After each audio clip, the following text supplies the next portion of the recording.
Bonjour, monsieur le maire. Bonjour, ça va? C'est madame Khalidou. Merci, Khalidou. Merci pour l'accueil que vous avez fait pour nous accueillir et le temps que vous nous avez donné. Il est comme maire et il est comme temps et premièrement, je vais vous laisser vous présenter d'abord. Monsieur le maire, mais qui est monsieur Issa Sambi? C'est une longue histoire, je pense. Donc, merci Khalidou. Merci à Diaram d'avoir pensé à ça. Parce que nous ça m'a accordé aussi au interview, c'est la première fois. C'est parce que je suis handicapé jeune et le commune est là. Il y a des sports.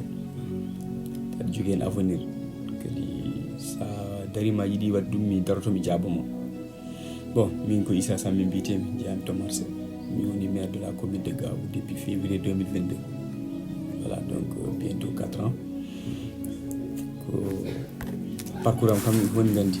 Donc mi haali informaticien de formation. Voilà. Ok. Merci beaucoup pour la présentation. Et on va attaquer les questions quand même. Il n'y a pas de problème. Ok. Premièrement, on voulait vous demander quels sont les objectifs pour cette compétition. Pouvez-vous nous présenter cette coupe ou ses objectifs? Par exemple, cette coupe, quels sont les objectifs qu'elle a dans l'avenir ou qu'est-ce qu'elle peut entraîner dans l'avenir? Qu'est-ce qu'elle peut jouer entre nos villages environnementaux? Ok, merci pour cette question. C'est une question courte mais pleine de sens.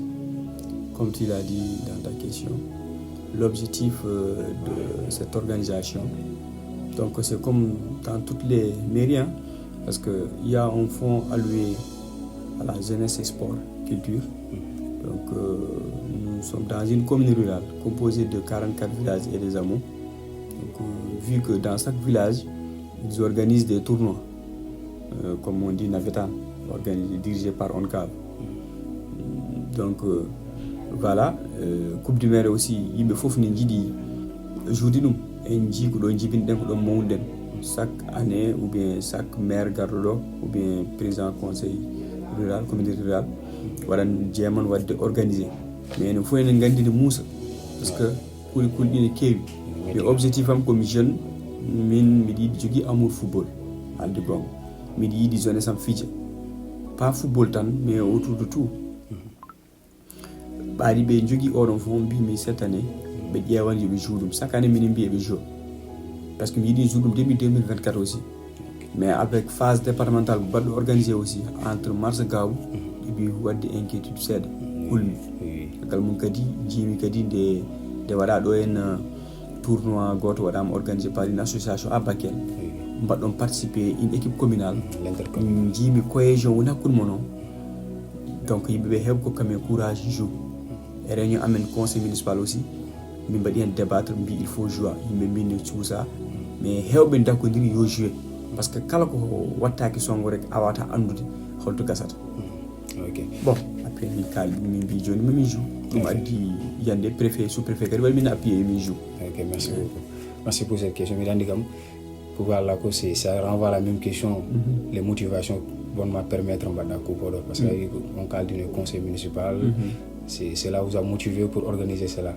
Aussi, il y a des fonds, nous gagnons chaque année pour la jeunesse. Nous avons l'occasion de nous. Comme cette année, on va le faire, ça c'est la première fois.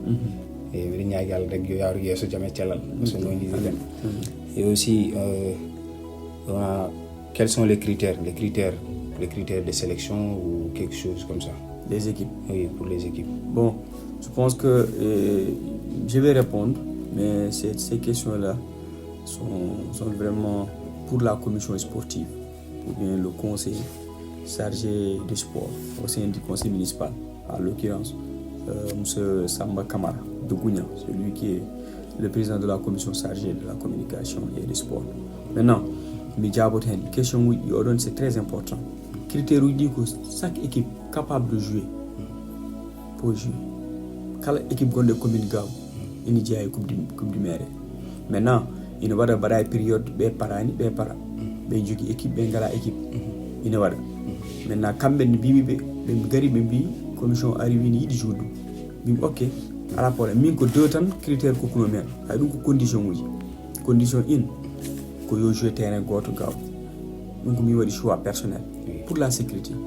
Deuxième éliminatoire direct taw ala poule so juuti wadan hare mbimi kala piyaado comme mi biara dormuto kala piyaado jodo ha final mi ko didon kaw didi koko les deux conditions koko heddi ko fof kambe jewti commission kambe jewti mabbe ha choix mabbe ay mais mi mbimi tan ko terrain goto éliminatoire direct donc mi wadi choix pour la sécurité.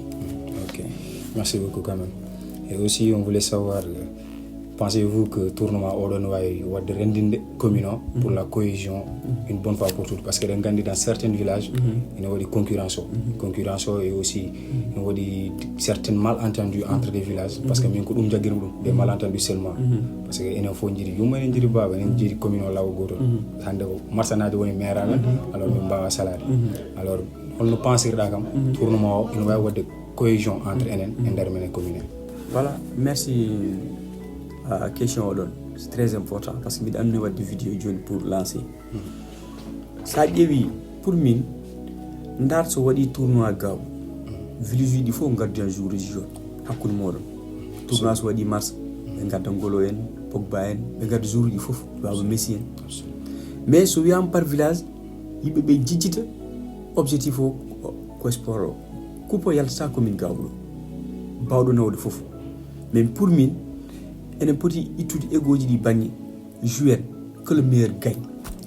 Mais il faut loi ji mbaɗe go fof anda sa waɗi ɗum ɗo a iwate ɗum ɗo tako texte uji par ce que yimɓe fof joni ne janggi so yi ha enen jeu phase départemental phase régional jour men ne jaa mais ononne kadi woɓɓe ɗo ɓe poti jogade fair play e nder terrain mbaɗa accompagner jeune uji mbawyade mbadirim ɗum ko pour sukaɓe piije mbawen wallitirde ganden enenne kadi koye Sénégal jeyden koye commune aji jeyden commune aji jiɗi sport mbaɗo organisé ko ɗum jeyden par ce que ne soofi chaque année mi yaha mi dar finaluji jenandi final men jota wala mi yiɗano mais ko kuli jogi men mais miɗi ñaagui Allah e nder population gaw fof so nangi hen commune o fof nangi hen miɗo sikki ma en joué dow jaam gasse dow jaam.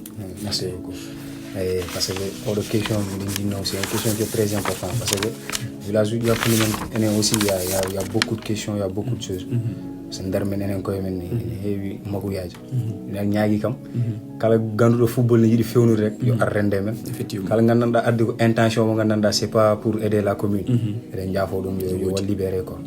Et aussi on voulait aussi savoir si vous pouvez lancer un message qui est important qui va motiver les joueurs et aussi les staffs ou les équipes pour cette compétition.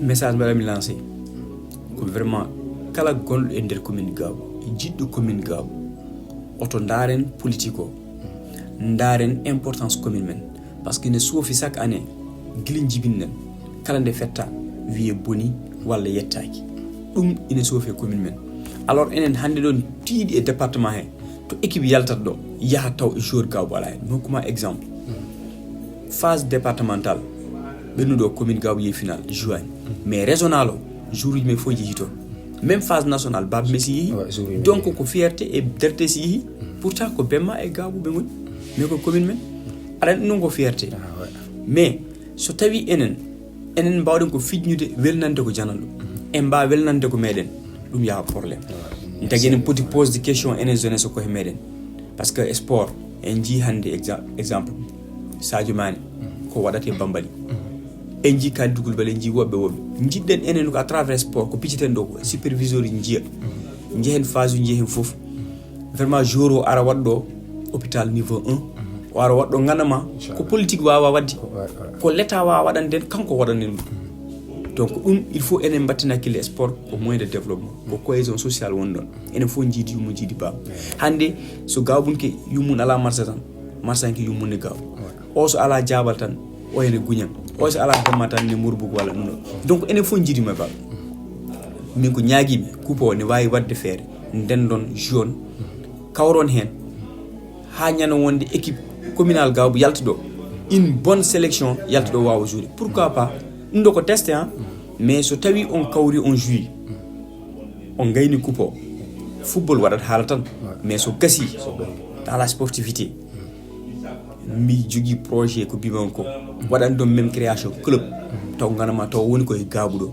taw ko joueur uji commune gaw mbaɗata compétir e nder ligue régional hay national 2 national ɗum woni rêve am ɗum waɗi ɗum porté par ce que ɗum rôle en tant que jeune wadde accompagner la jeunesse dans tous les domaines nak wona fo sport tam. Voilà. Et merci beaucoup pour ça parce que question mbaɗa tenir ɗo pour créer une équipe communale équipe mo gandanɗa ine wawi jouer au niveau régional et au ligue régionale.